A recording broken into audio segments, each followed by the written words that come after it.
El gran salón del Hotel St. Regis era un océano de cristal y susurros.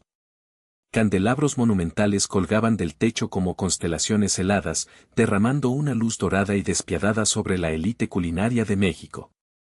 Era la noche de los premios culinarios, el evento más pretencioso del año, y yo estaba sentada en la mesa 42, en la más absoluta oscuridad de la periferia. Una elección deliberada.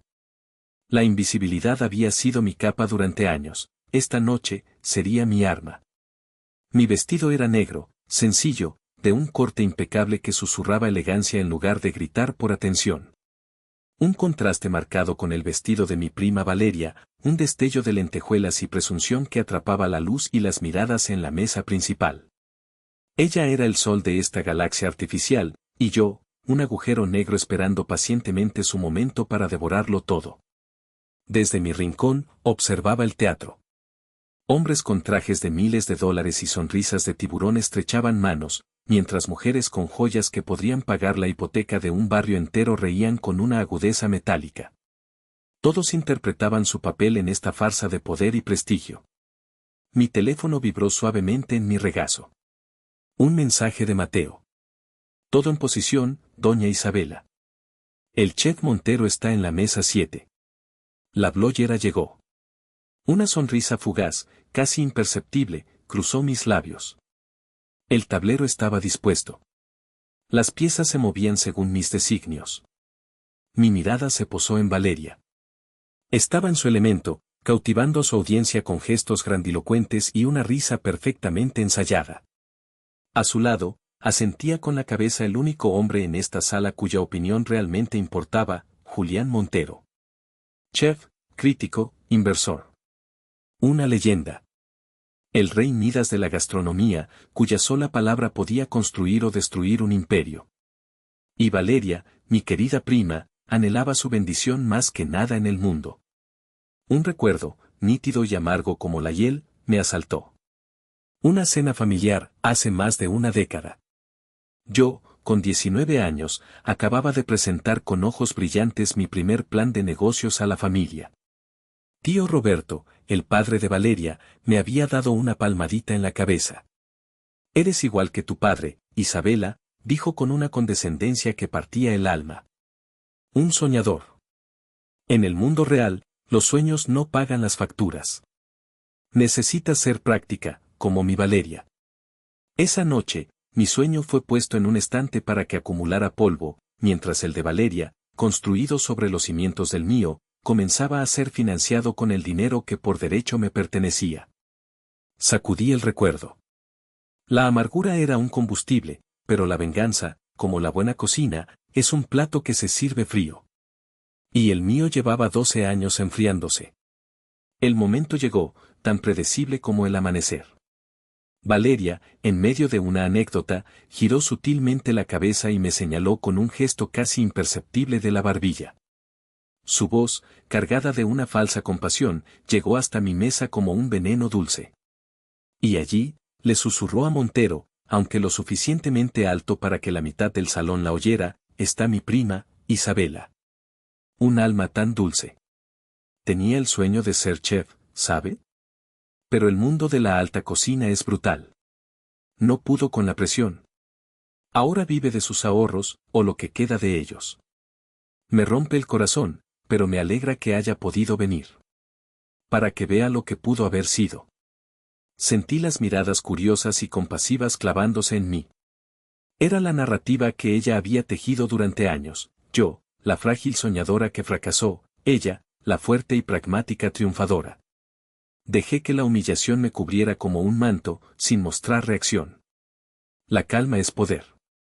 Llamé a un mesero con un leve movimiento de mi mano. Un hombre mayor, Javier, el jefe de sala, se acercó de inmediato, ignorando a otros comensales que intentaban llamar su atención. Doña Isabela, dijo con una deferencia genuina. ¿Se le ofrece algo? La confusión parpadeó en el rostro de Valeria desde la distancia. Javier, querido, dije con una voz clara y serena. La carta de tequilas, por favor. La reserva privada. Javier asintió. Por supuesto, señora. Regresó con una carta encuadernada en piel. La abrí, ignorando las opciones más comerciales. Mi dedo se detuvo en una. Tráigame una botella de Leyenda del Milagro, edición diamante, ordené. Y 2 copas Riedel. Javier ni siquiera parpadeó. Una excelente elección. ¿Lo cargo a su cuenta permanente? Sí, por favor. Un murmullo recorrió las mesas cercanas. Esa botella no era solo cara, era una leyenda, casi un mito. Su precio equivalía al de un coche compacto. Vi a Valeria tratar de disimular su shock con una risa nerviosa. Su mirada se encontró con la mía a través del salón, una pregunta silenciosa en sus ojos. ¿Cómo? Mientras esperaba, un plato de amuse bouche fue servido. Un bocado exquisito de vieira con una espuma de azafrán y cítricos. En voz alta, pero como si hablara para mí misma, comenté, interesante. El azafrán de cachemira es una elección audaz. Un toque más de acidez del yuzu habría equilibrado la dulzura de la vieira. Pero la intención es brillante. Fue entonces cuando sentí un cambio en la atmósfera. Julián Montero, que había estado escuchando a Valeria con media oreja, ahora tenía toda su atención fija en mi mesa. No me miraba a mí, sino al plato, y luego a mí, con una nueva chispa de interés en sus ojos penetrantes. La carnada, doblemente dispuesta, había sido mordida. La noche, por fin, estaba a punto de empezar. Javier llegó con la botella de tequila, tratándola con la reverencia de una reliquia sagrada. La presentó, la descorchó y sirvió una medida en cada una de las 2 copas. El ritual silencioso atrajo aún más miradas. Dejé la segunda copa vacía sobre la mesa, una invitación abierta. Como había anticipado, no tardó en ser aceptada. Julián Montero se levantó de su mesa, excusándose con un gesto vago hacia Valeria, cuya sonrisa se congeló en su rostro.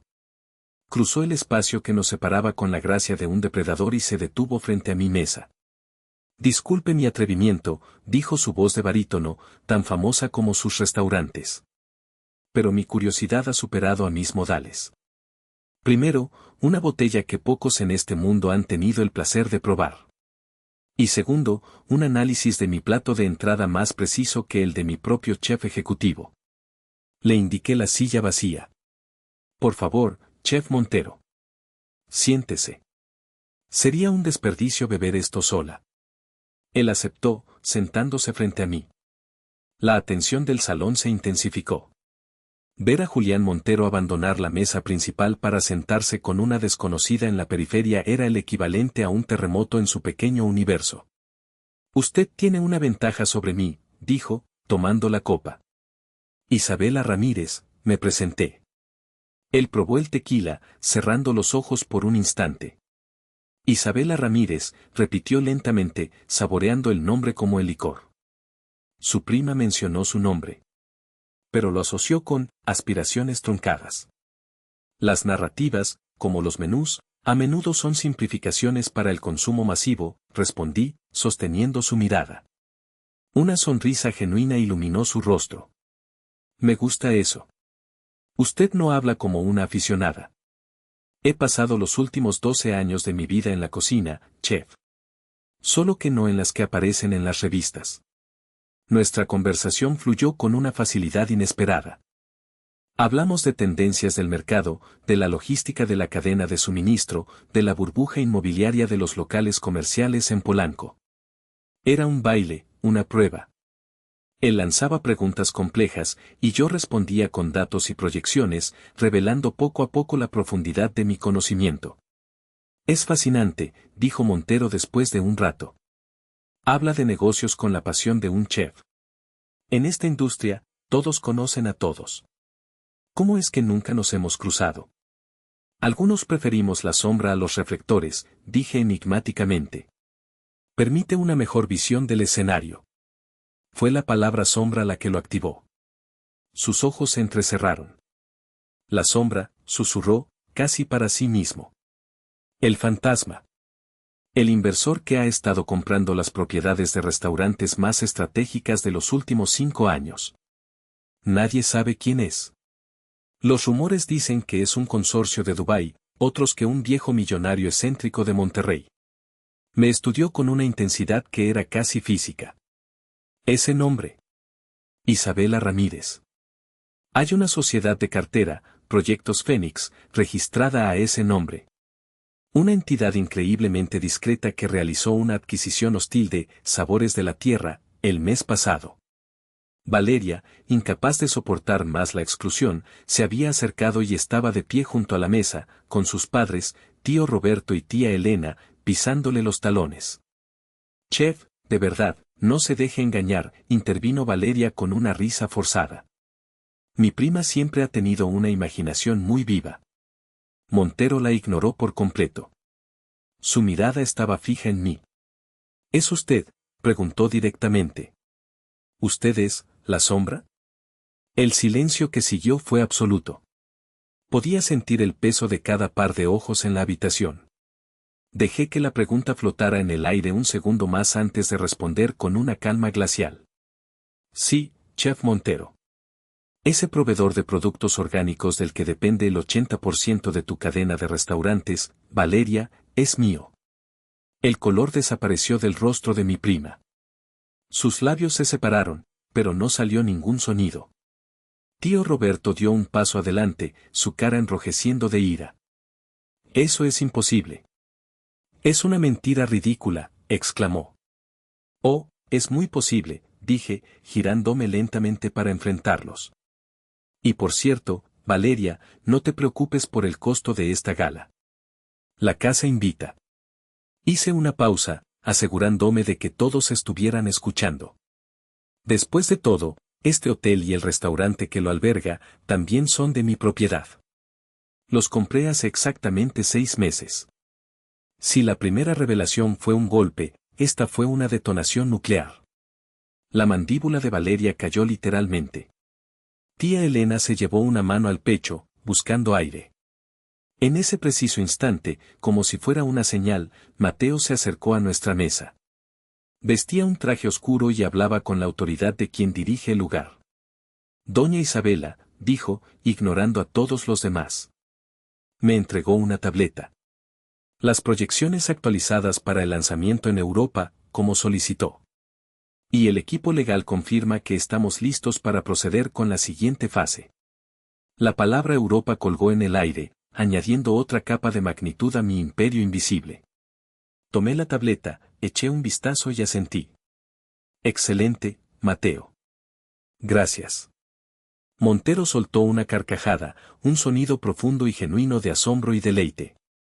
Increíble, dijo, levantando su copa hacia mí. Simplemente increíble. La historia más grande del año, y estaba sentada en la mesa 42.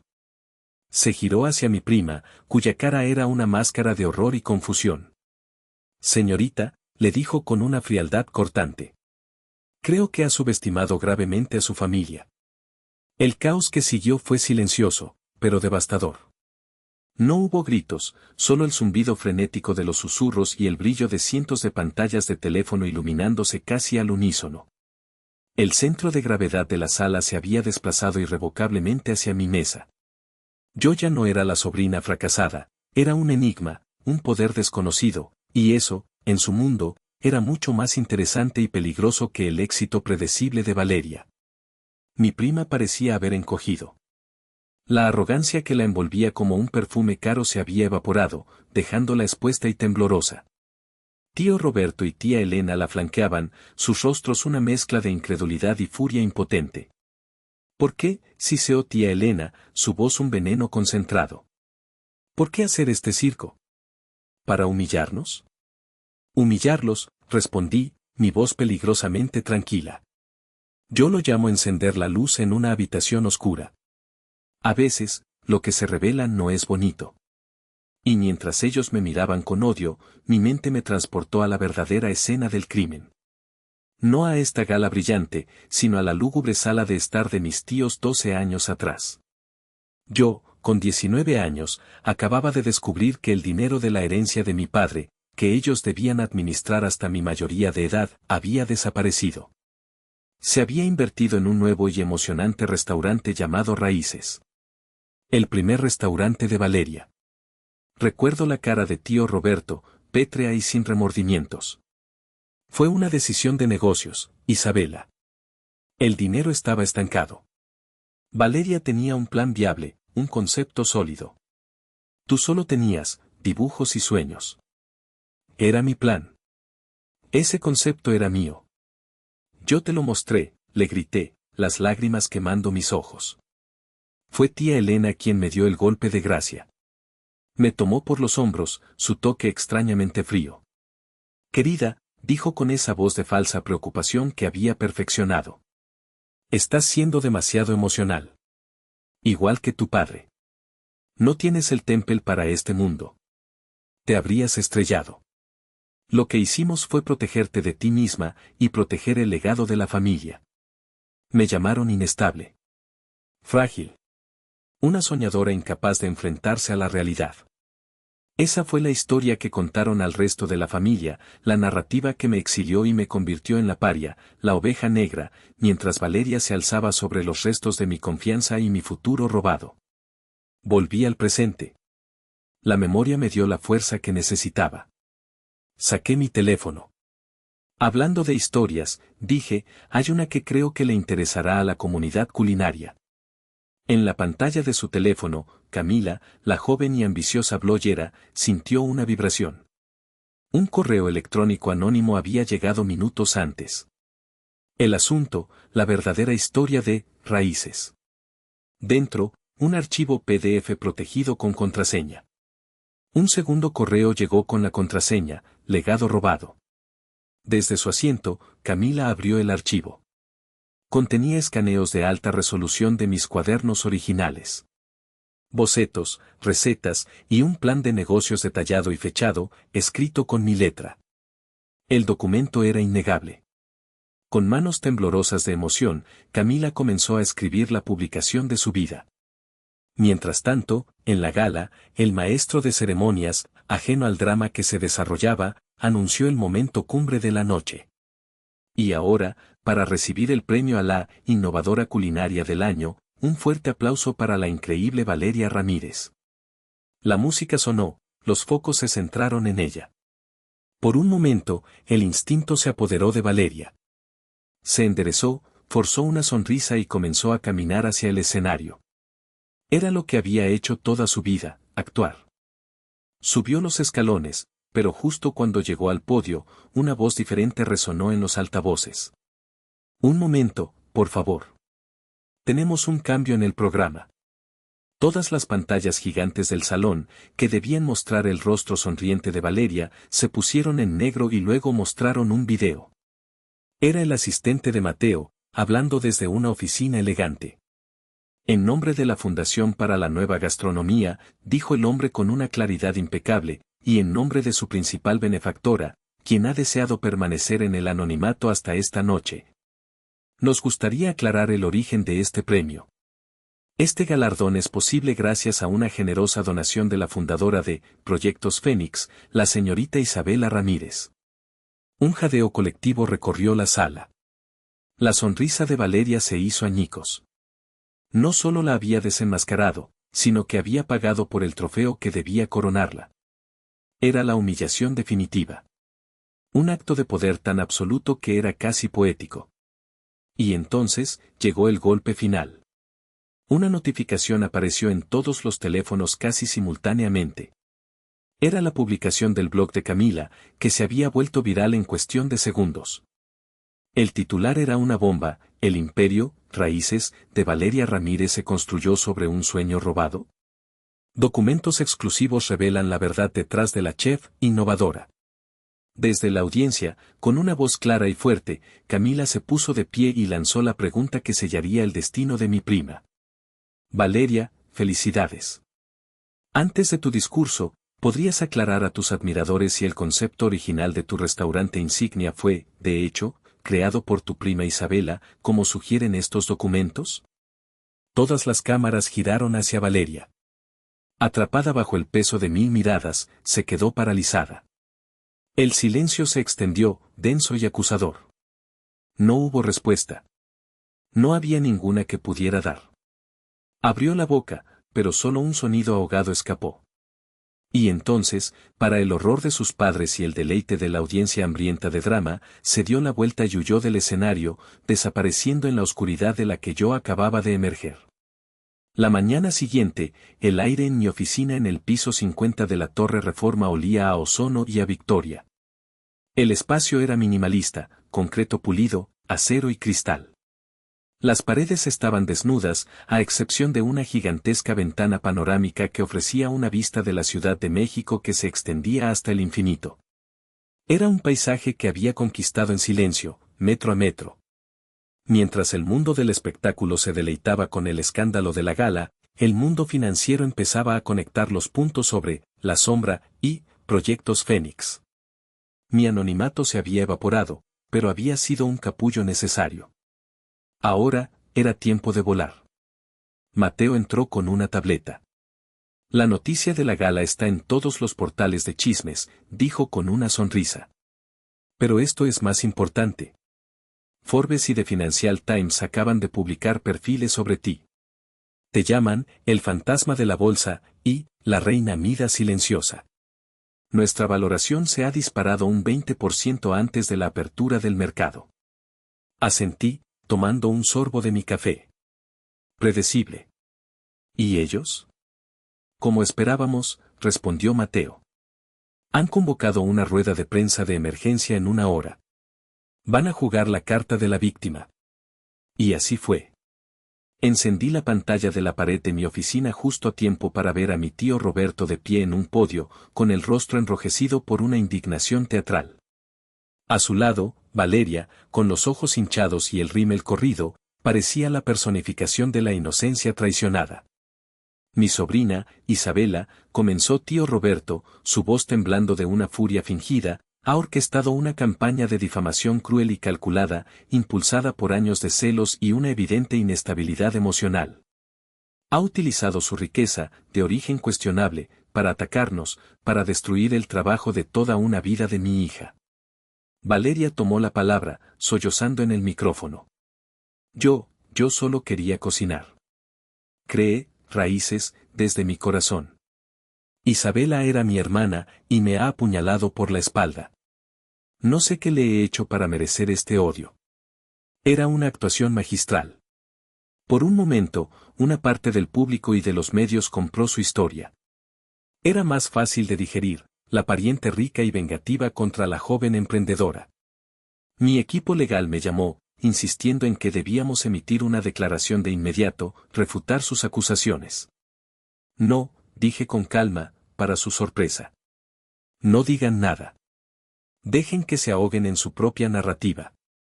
Pero, doña Isabela, están manchando su nombre, protestó el abogado principal.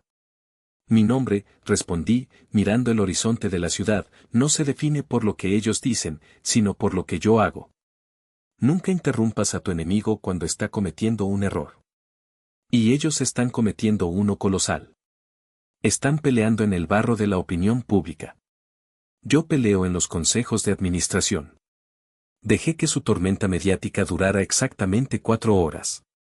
4 horas en las que se sintieron seguros, en las que creyeron que podían ganar la guerra de la percepción. A las 2 de la tarde, mi imperio contraatacó. No fue con una rueda de prensa. Fue con un comunicado de 3 líneas enviado a la Bolsa Mexicana de Valores y a todos los principales medios financieros. Para difusión inmediata, Proyectos Fénix S.A.D.C.B. se complace en anunciar la finalización de la adquisición del 60% de las acciones de Mercado Exclusivo. Como parte de nuestra nueva visión estratégica, se iniciará una revisión inmediata de todos los acuerdos con proveedores para alinear la oferta de productos con nuestros estándares de excelencia y rentabilidad.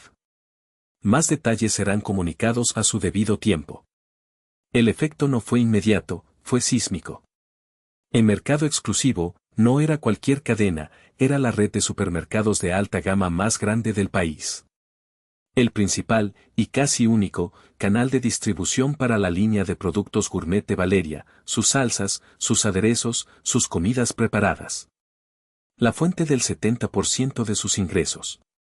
Imaginé la escena en su oficina.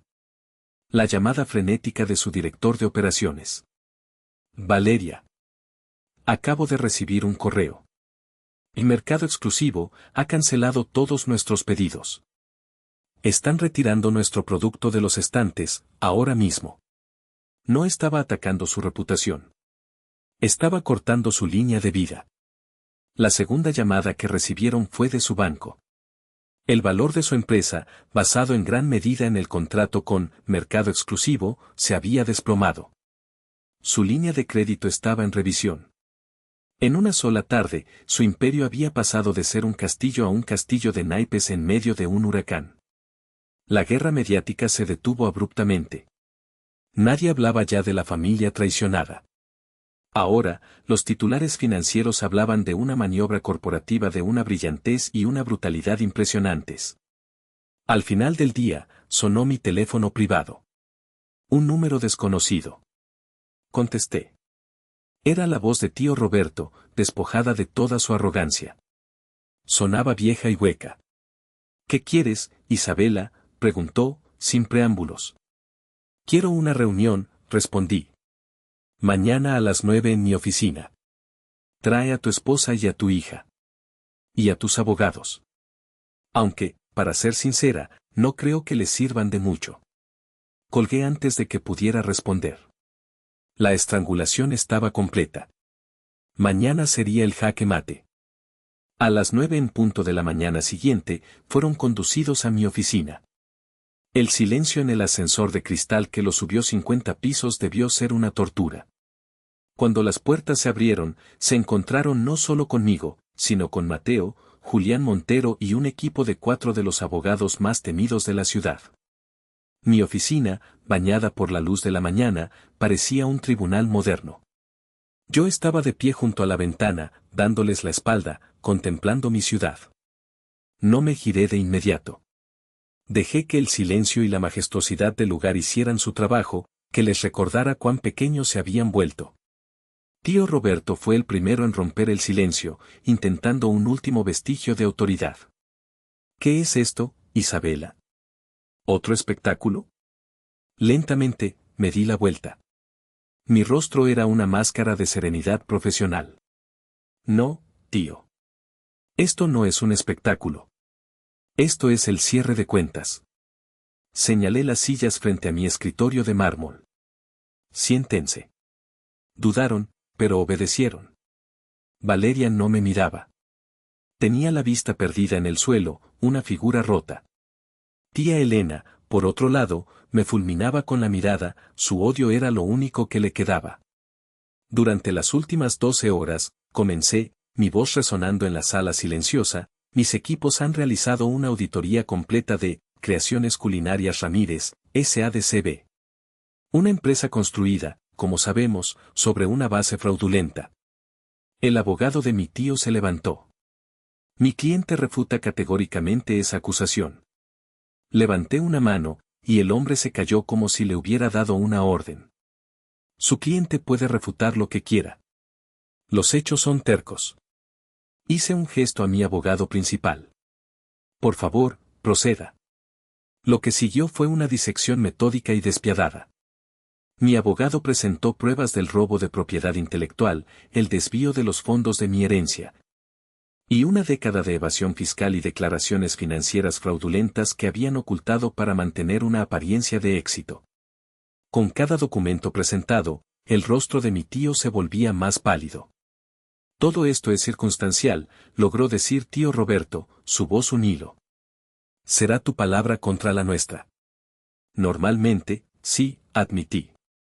Pero he aprendido a no dejar nada al azar. Me incliné hacia adelante, juntando mis manos sobre el escritorio. Verás, tío, tu error no fue solo robarme el pasado. Fue subestimar cómo usaría mi futuro. Hice otra señal a mi abogado. Este fue el momento del golpe final. El jaque mate. Mi abogado colocó un último fajo de documentos sobre la mesa. Hace 7 años, comenzó a explicar con una voz monótona y letal, Creaciones Culinarias Ramírez enfrentaba una grave crisis de liquidez. Para evitar la quiebra, su empresa solicitó un préstamo de consolidación masivo a una entidad financiera con sede en las Islas Caimán llamada Nautilus Holdings. Tío Roberto asintió, confundido. ¿Y Pagamos cada cuota puntualmente. Oh, lo sabemos, dijo mi abogado con una sonrisa gélida. Lo sabemos muy bien. Porque hace 5 años, mi cliente, a través de una de sus filiales europeas, Proyectos Fénix, adquirió Nautilus Holdings en su totalidad, incluyendo toda su cartera de deudas. El aire pareció solidificarse en la habitación. Tío Roberto me miró, la comprensión finalmente amaneciendo en sus ojos con un horror puro. Durante los últimos 5 años, tío Roberto, dije, mi voz suave pero cortante como un bisturí, cada pago de intereses que has hecho para mantener tu empresa a flote, me lo has pagado a mí. Yo soy tu banco. Yo soy tu acreedor. Y según la cláusula 27b del contrato que firmaste, tengo el derecho de exigir el pago total e inmediato del capital restante si se demuestra actividad fraudulenta en la empresa. Actividad que acabamos de demostrar.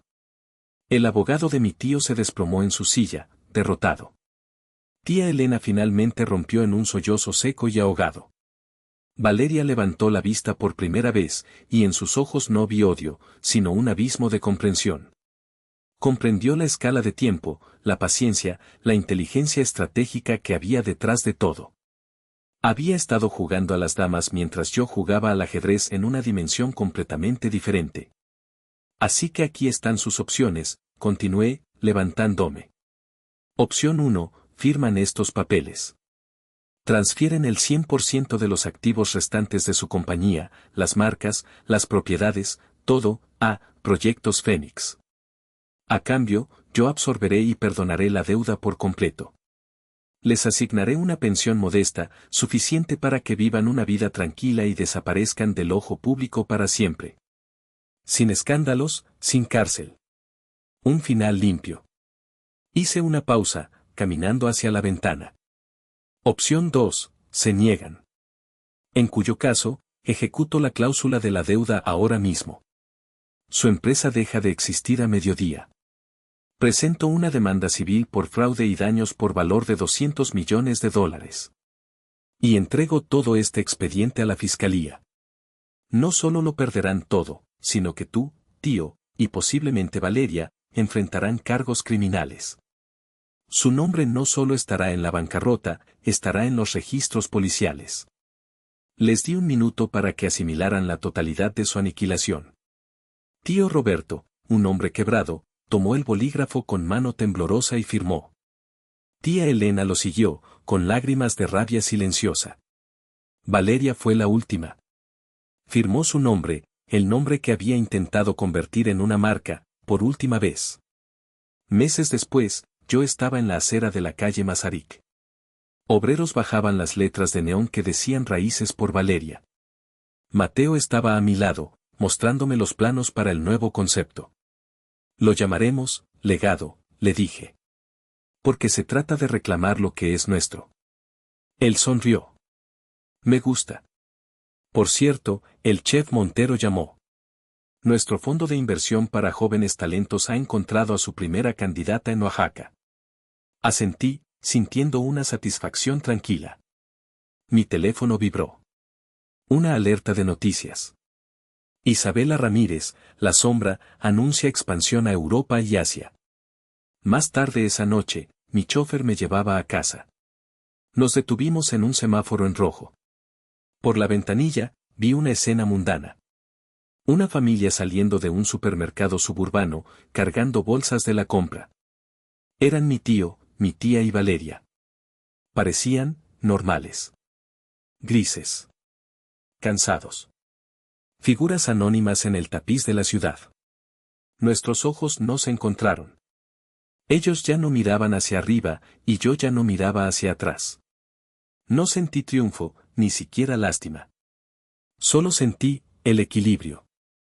La justicia no siempre es un trueno, a veces, es solo el silencio que queda cuando las deudas, finalmente, han sido pagadas. Siga, por favor, le dije al chofer. Y nos adentramos en la noche, hacia el futuro que yo misma había construido, ladrillo a ladrillo, en el más absoluto y poderoso de los silencios.